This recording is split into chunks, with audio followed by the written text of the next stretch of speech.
We'll talk now about asthma. What is actually asthma? Asthma is a chronic inflammation disease of the airway. Okay, so it's an inflammation which is very chronic. I mean, it can be atopic, okay, and non-atopic. So the most common one are the atopic one. So the patient gets inflammation because exposure to the extrinsic factor, and then the patient will produce IgE antibody against that antigen, and then every time the patient exposed to this type of antigen will have an asthma. So basically the patient will expose to an allergen. Okay, so what happened? This is the epithelial cell. Okay, and epithelial cells, the layer of epithelial cells, and then allergen are coming. Okay, so after allergen are coming, so what happened? So we have inside in this layer, in lamina propria, we have normally dendritic cells. We have dendritic cells. Okay, so dendritic cells will be, sense this allergen, and then it will activate. So let me widen this lamina propria area. So dendritic cells actually will activate naive T cells. Naive T cells will activate both 2 helper type 2 and 2 helper type 1. 2 helper type 2 cells are the cells that are activating the humoral immunity. You remember humoral immunity, which involve beta cells. So B cells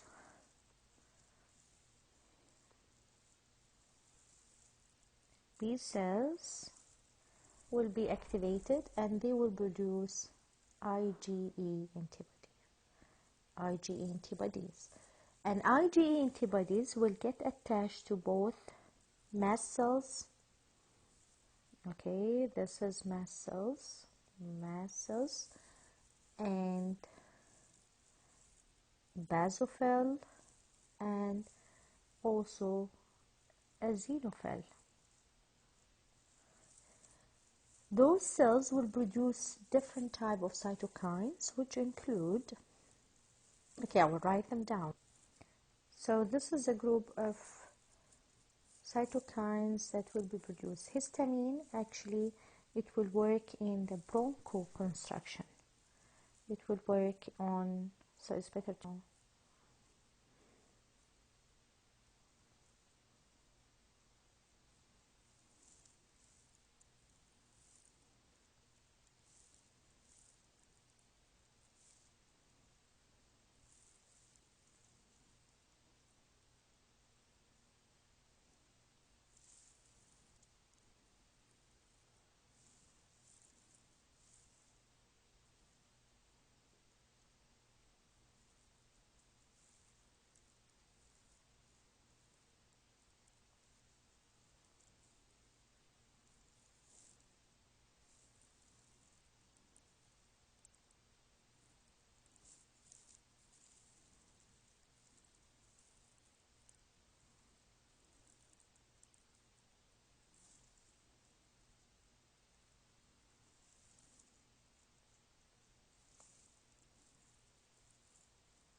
So together,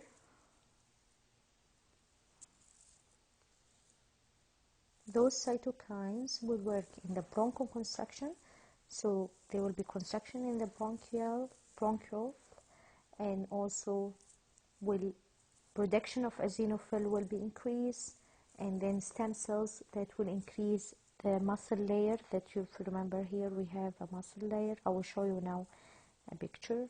so muscle layer will be thickening, and chemokines will recruit more neutrophils, and immune inflammation will start.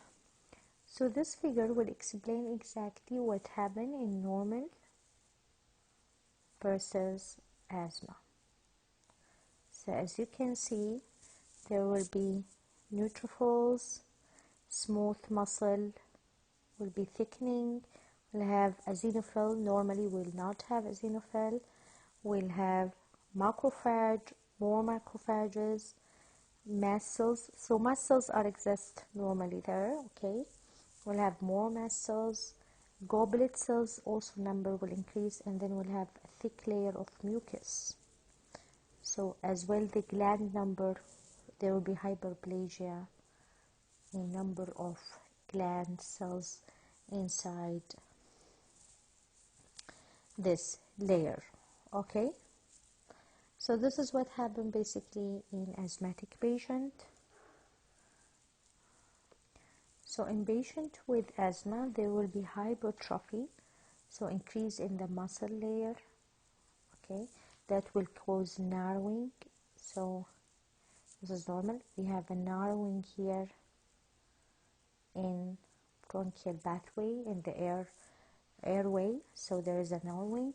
Also because mucus hypersecretion, there will be increase in the mucus production, so that's why patient with asthma will feel shortness of breath, okay, wheezing, chest tightening, and dry irritating cough.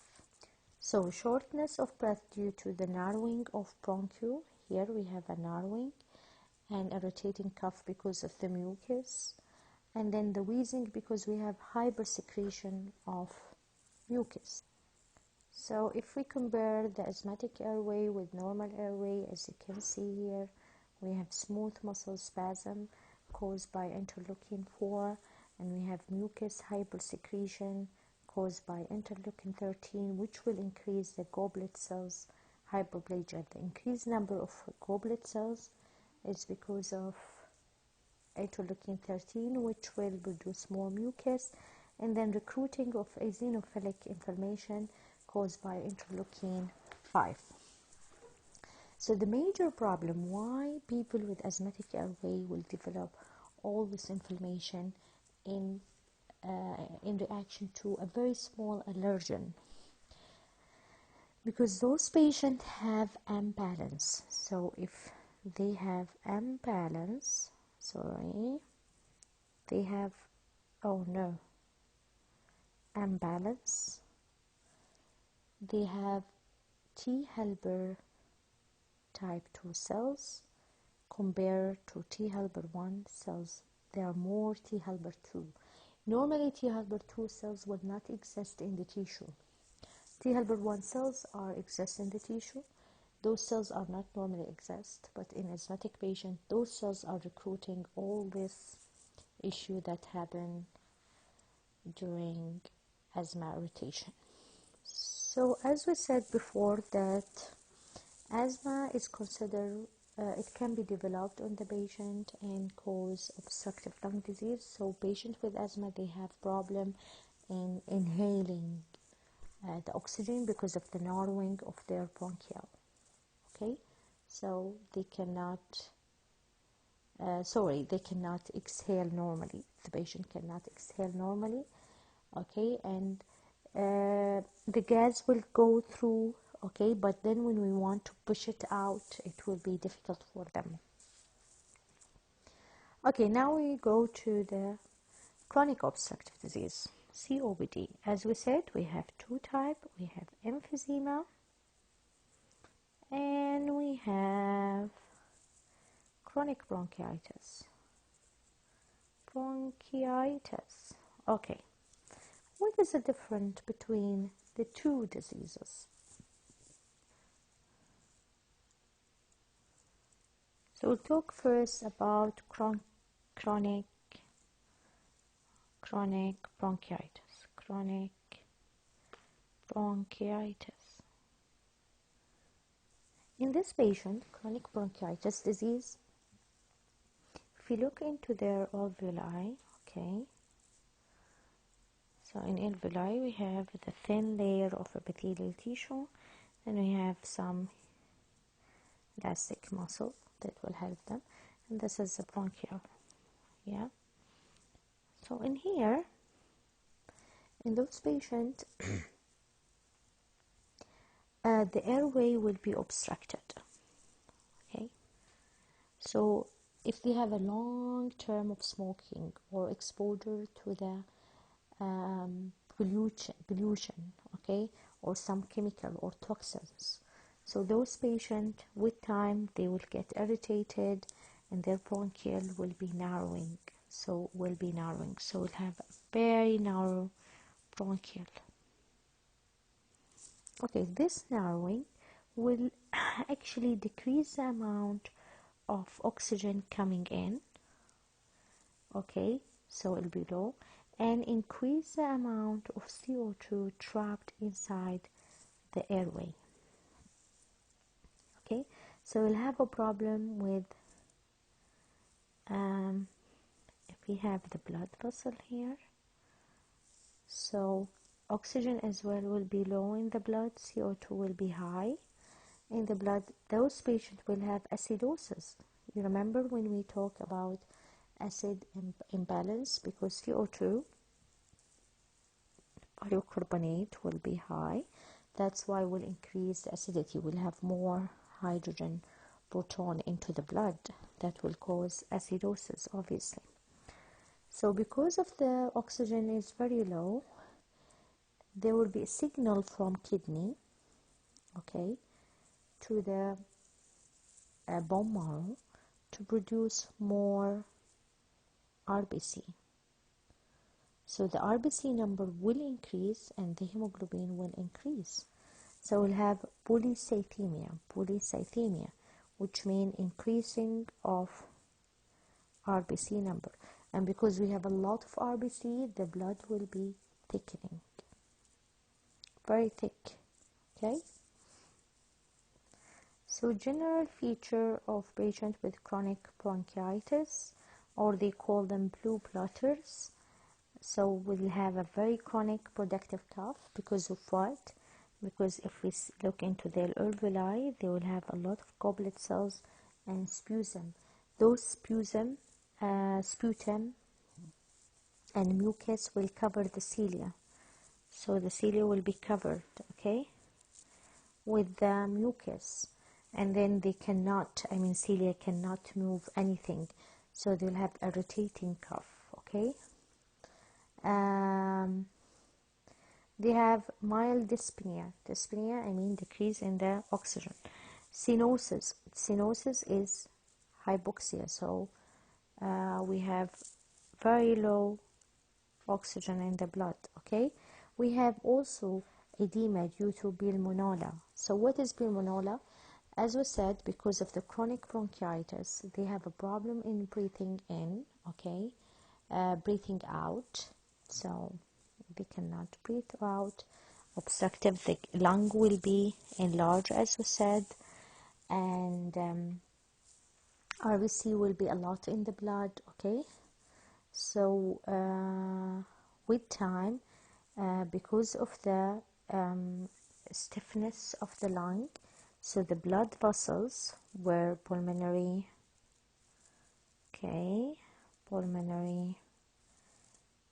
artery. So basically the pulmonary artery hypertension occurs due to the inflammation. So there will be increase in the pulmonary pressure, and that will cause right heart failure. Because imagine pulmonary artery, they are going out from, so they must be in blue color. They are going from left ventricle, right ventricle. So this right ventricle will pump the blood to the artery. Because of their hypertension, their tension is really high. That will cause a reflex of the blood, congestion of the blood. With time, the right ventricle will be filled. Okay, so as we said, pulmonary artery hypertension will cause right heart failure, okay, and this will cause pulmonella. Pulmonella is a disease of um, right, congestion of the fluid inside the lung, okay. And then also we have a peripheral. We have wheezing because of the sputum, as we said, crackles, prolonged expiration. So prolonged expiration because of the patient, they can inspire. The fluid will come into, although we have, narrowing, but it will pass through. But then when we want to expire, it's very difficult. Okay. We'll have polycythemia, as we said, because of the hypoxia. RBC production will be high, and then we'll have pulmonary hypertension. Pulmonary hypertension, as we just explained it, will cause by pulmonary or alveolar hypoxia. So this hypoxia will affect and cause inflammation, and with time patient will have left ventricle as well output to be decreased. So because of pulmonary or chronic pulmonary hypertension, so there is no enough blood coming into the left atrium. So this is left atrium, this is pulmonary vein, so no enough blood coming in, okay, because of the hypertension, and then there is no enough blood going out from the left ventricle, so the cardiac output will be low. And because of the cardiac output will be low, the volume of the blood will be low as well. So the kidney will sense that and then will produce renin. So renin will cause more narrowing for the blood vessel. So it will work in the blood vessel volume, okay. And then aldosterone, if you remember, this hormone as well involved in fluid retention because the volume is very low, so we need to keep all the fluid inside our body, no excretion from renal, okay. So it will activate a system called RAS. We'll explain it inshallah when we take the renal system. So this is all about chronic bronchitis. Now we'll explain. Emphysema is another type of disease related with emphysema. So this is another type of COPD or chronic obstructive disease. It's caused by Emphysema alveoli. So in alveoli we have thin layer of epithelial tissue. We have also surfactant cells, okay. We have goblet cells, as we said, and then we have elastic fiber.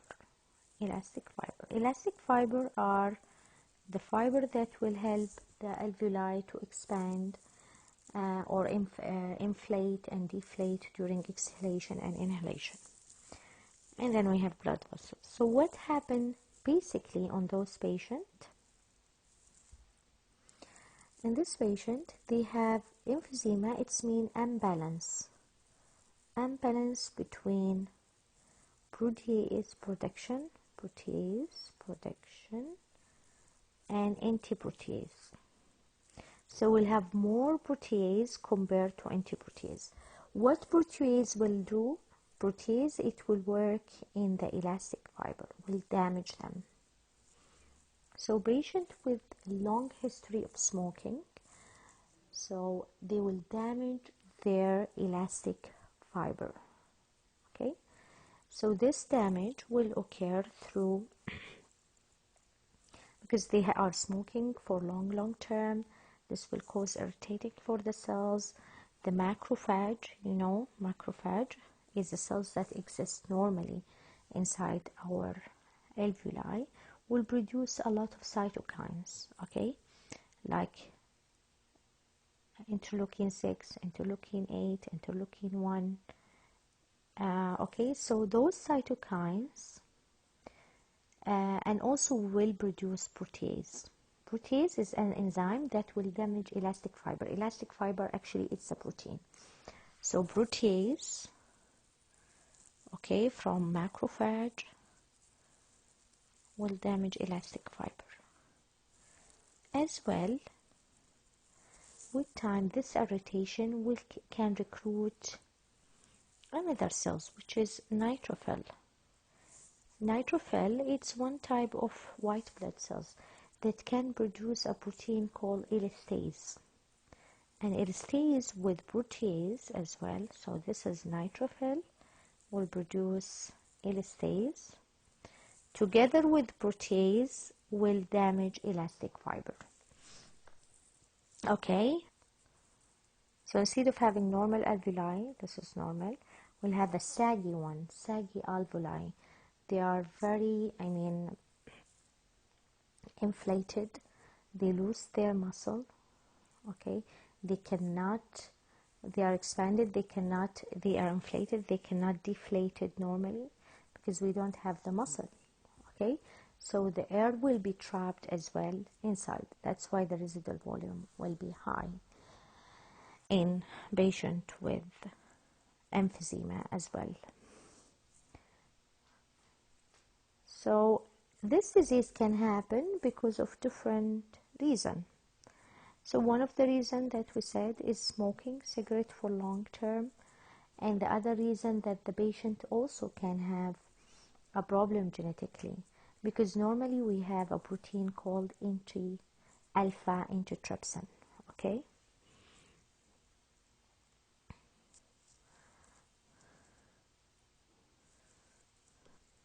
so alpha antitrypsin 1, it will work to balance both elastase and protease. So it's anti-protease.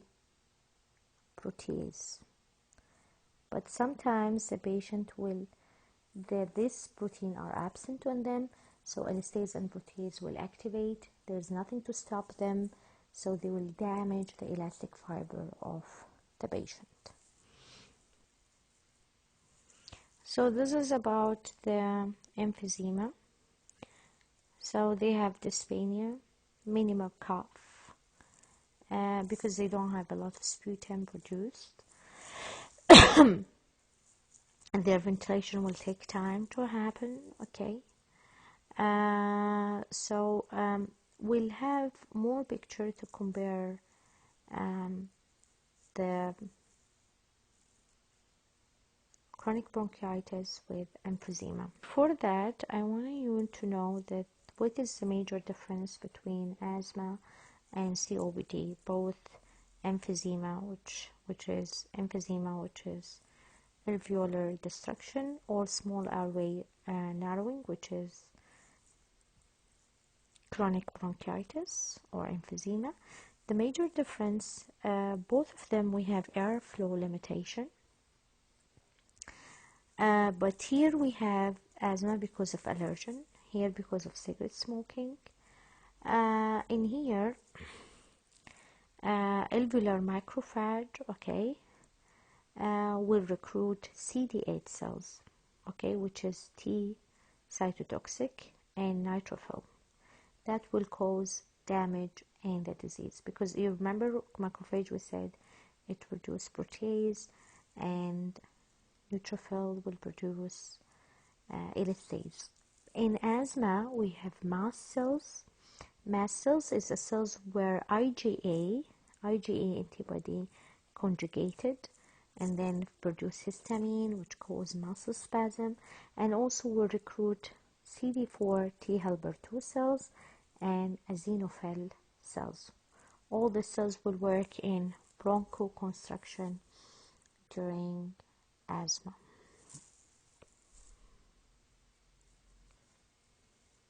As I said, ventilation and perfusion matched. In here, ventilation and perfusion mismatched. Why? Because mismatched.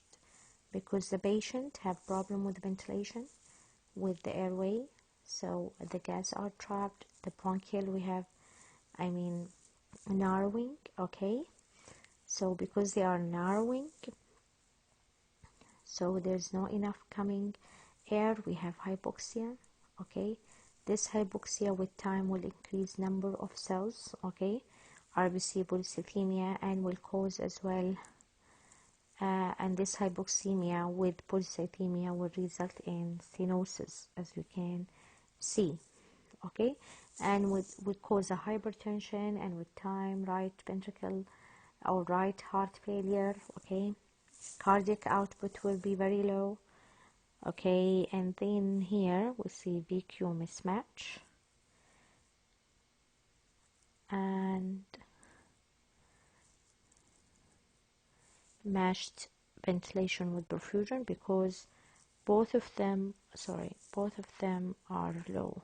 Okay, perfusion are low and ventilation are low, and that's it. So in the next lecture we'll talk about pneumonia and other disease, which is pleural effusion.